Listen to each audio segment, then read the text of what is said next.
So just like OG Okita, this one is one like eh, it's about Guda time. She actually might be getting a buff. I do think like Okita is more likely to get a buff than Okitan, but that's like both.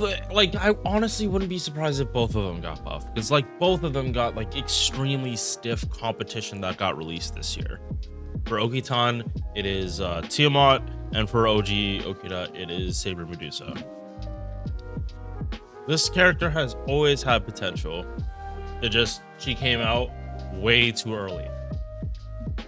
This unit truly came out like 2-3 years earlier than they should. The original state was lackluster, and over the years, the buffs were like minimal, but like the second Vitch and Oberon come out, like that's like, oh, that's what they've been building all this time. So she's very functional as a farmer. She's very functional as a DPS for challenge quests. Is she the best though? No. Like, does everyone wish she could be better? Yes. Is it a simple buff for them to do to make her better? Absolutely. All right, so let's get started on this. You'll notice that her costume kind of loses a little something in this costume. That's because Rengoku is taking over in this form. We see Rengoku as like a little girl in Summer 6, but this is when he takes over, like pretty much male form. Do like the artwork for Okita. Like, I don't think this is my favorite Ascension out of it. I like the color scheme, like the black and orange, especially because it looks like the armor from Summer. It's like inverted.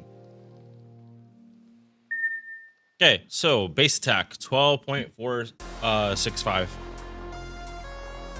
Sorry, 12.465k. This is a good number. Absolutely, this is a good number. Ultra egos, do they have a positive class modifier? Nope, it is neutral. No extra damage like your berserker or anything. HP, not that much higher than our attack. This is actually very, very low for a 5-star. This is closer to what you'd expect on berserkers for how low this HP is. Like, she doesn't have many classes she's resistant to. It's pretty much only foreigners. So like, unless you are bringing her to fight a foreigner, she does have a tendency to explode. I mean, it's lore accurate, but yeah, no, this is, especially if you're in a double Vitch situation, like your HP is like it's non-existent. Like, just popping the Vitch batteries, you're already down to like 10,000. So yeah, a little bit of an issue, especially for challenge quests. If you're farming, it doesn't matter. You're never gonna get hit. You shouldn't be getting hit. If you're getting hit in farming, you did something wrong. Starweight, Sargen, these are night class numbers. 0.77 MP charge. Very, very healthy with these hit counts. 5 hits on the quick, 3 on the arts, 5 hit extra attack, and then 3 hit on the buster, but buster cards don't refund much. This shows she's an Okita servant. All Okita servants are infamous for having ridiculously good gains, especially from their quick cards. Is her refund good enough from base cards? Yes, it is. The issue is damage from base cards. It's currently, unless you're using buster cards, like, the damage isn't going to be that much. So, like, you're more encouraged to click cards that don't give you more refund. That's part of the thing I want buffer and P, but we'll get to that later. First skill, quick and buster up 30% each. That's what the skill was when it originally came out. This is the skill how it's going to be if you're summoning on NA for her. it has been buffed, but this is next year's buff for Guda Guda 7? 7? I think 7. Yeah, 7. Power mod against Sky attribute. This is good because this is a skill that easily is double stacked with bitch. So double all these values. It doesn't matter that they're 30s. They go up to 60s. That's why a buff like this is really good. It is like free damage that just gets doubled. The value of it gets doubled. Is it a boring buff? Yeah. Yeah, it's boring. Is it bad? No. Second skill, probably the most important one to let her farm these days. 30% battery. That's what you need per buster system. If you have 30, you're good. You're working with Oberon. Nothing else really matters at that point. Like, you're good for farming. It also has star weight, and when they buffed it, they gave her an attack buff, so even more attack scaling that gets double stacked with Fitch. But this is 3 times 3 turns. If you do any kind of face carding, any at all, you will not have this for your final MP. If you need to face card to kill something, gotta follow it up with someone else. I don't mind this nearly as much as I dislike this Shikuchi buff that Okita got, or just got, for NA. Not a fan of that buff. This one, I don't have much complaints because it's 3 times 3 turns. If this was 1 turn, oh my god, I would be shitting on this. I'd be shitting on this skill so hard. Excuse me. Third skill. I believe... No. This is what got buffed on... Wait. Did she... Oh, no, it is an interlude. Why? Yeah, no. This is the new buff. Right. She did... This is an interlude campaign. Oh, I'm stupid. Okay, so this is the skill originally. Oh my god, why was this not the skill buff? Like, heavy damage, 1 turn, 30%, and then a 1 attack, 3 turns evasion. Holy shit. How do you make this a 5 turn? Oh, this is a mana burst, but like, this is a slightly... I can't even say this is a better mana burst, because it's not. It's not. This skill is bad. It's so bad. It's barely better than Tactics. It is like 1 attack 3 turns, cool, but like you have to choose between the MP damage and this. No. Thank God for this buff. 30% for 3 turns, aka double stack with bitch. So she double stacks quick, buster, power mod, and MP damage. I mean, the MP damage and power mod add into each other, but like in terms of that buff type, overcharge. 1 time 3 turns, good. This helps her ramp up, and again, a certain buff will actively help you a lot more if she gets the right buff. And then her evasion gets upgraded to 2 attacks, 3 turns. So because this skill is on a 5-turn cooldown, you can pop this back to back on turns 2 and 3 to take advantage of the overcharge if you need it. Let me re-say it. You can double pop it if you need it, mostly for the overcharge exploitation.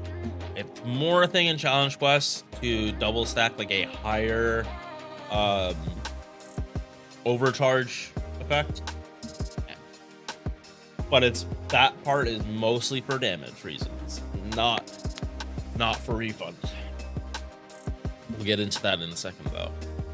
Magic of this B, 17.5% debuff resistance, independent action A, 10% for damage. Those are only passives. Kinda lackluster. I'm not gonna lie. At least she has passes. Because this was a point in the game where like Matahari is not that far out from Okita. Oh yeah, actually, let me take that back. Like, okay, when I say that, I mean it's because Okita is like year 1, year 2, or like late year. Wait. She was good to 3. That's still like super early in the game. That's like maybe right after Remnant. The passive, like, I shouldn't be talking about Hari. It's like more Bradamante. Yeah, Bradamante is a better comparison. Like, passives for her are not good from what I remember. Pen skills, you need mana loading. It lets you do your farming. You can start with a 50% CE, and yeah, get mana loading. Very rare that an alter ego, like a unit, gets increased damage against a class they already are like doing more damage against, like an archer getting saber anti-saber append. This is pretty similar. It's not nearly as strong as like a foreigner getting anti-berserker. That is like the best case scenario for any servant. Like Hokusai is like the top one on my mind for that. Anti-caster on alter ego, they're already supposed to be fighting casters. This just makes it better. And caster enemies only have 2 attacks, like if they're by themselves. So her having anti-caster bring her to fight casters over any other alter ego. You should be bringing her to fight casters. Daiko, boss fight, although that is that challenge quest is a little different. And then the MP. Oh boy. So, first of all, do I think the MP should have been quick originally? Yes. Do I think they should make it quick now? No. Strictly because we have Summer Okita. We have this quick version of this unit. Why do we need to make the old one just the new one, but different? Like, let this one have its own identity. What I do want to see with this unit is for them to get a normal effect. It honestly is like 3 things. Like, and I know I'm asking for a lot, but I do like this is to make this look like mixing my words, a functional MP that looks modern. There is no normal effect, and the buster is down, while very high, is after damage. Doesn't affect the MP. That is the biggest con for this. MP buff, like making this proc first, and then giving her some kind of normal effect. Maybe hell, I will take MP gain I will take MP gain on a buster MP as long as like it's functional, as long as it works for the character. Like, giving an MP buff to a buster unit seems why, but like she has fantastic refund on her quick cards, on her face cards. Why not like let her take more advantage of that? Another thing is putting quick res down too. Just so it's like her refund, like she isn't solely reliant on having like Oberon in challenge quests. Because like if you bring out Oberon, you're ending the fight. There's times you're not gonna be able to end the fight. She does not have a buffed MP. She needs buster crits to follow up after MP, or there's not much point for the buster res down. Having quick res down, yeah. So I'm fine to compromise on like the overcharge stuff. Like, if you're not gonna make it proc first, give it quick res down. If you're not gonna give it quick res down, make it happen before damage. It has to be one of those two, because that is what's gonna hold her back. It is what holds her back. Matt's normal alter ego stuff you're using, or not normal, because it always changes between the alter egos. Night class, assassin pieces. Yeah, night class and assassins. That's what you need for skills and ascension. Her mats are not that bad, honestly. They're actually pretty tame. Yeah, on both sides. She's not that hard to level. Von CE, quick up, bust her up while she's on the field. Like,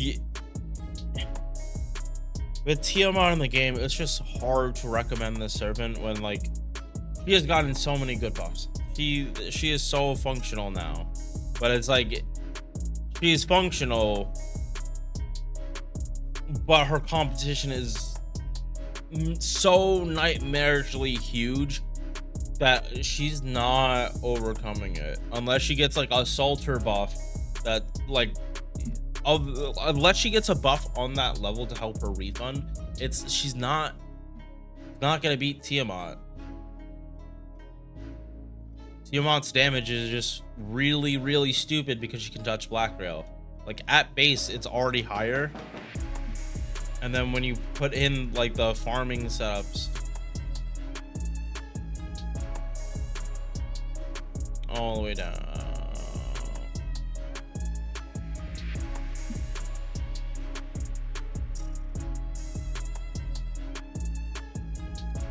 like even excluding Black Rail, Tiamat still does more damage.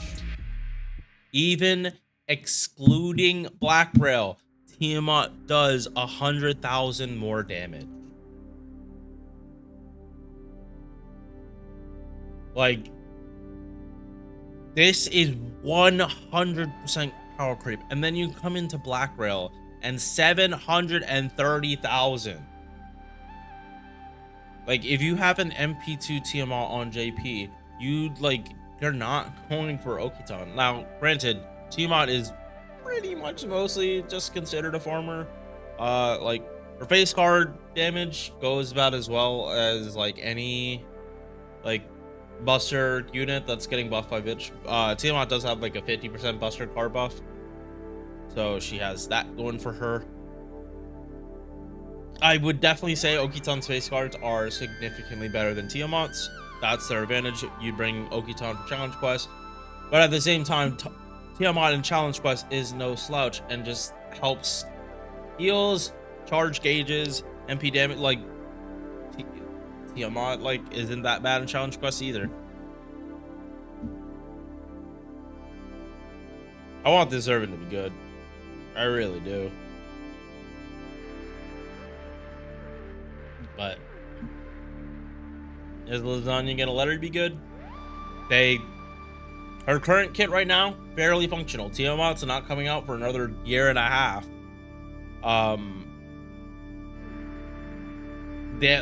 But damage without, I mean, her damage like doesn't change against Tiamat. Like, it gets better. Like with this double stacking, you start matching Tiamat's damage. Sometimes going a little higher, but Sky attribute isn't the most common, and that's the issue. It makes like I completely understand why she has Sky attribute. It is definitely a lore thing, and like I'm not against it, but it's just not the best for her. Like, there's a reason we keep seeing anti-Earth attribute on a lot of these farming servants. There is a very good reason for it. All right. I'm gonna start stream. I will see you guys in the next one. Peace. Thank you for making it to the end of this video. If you enjoyed, drop a like or sub. Hope to see you in the next one. Peace.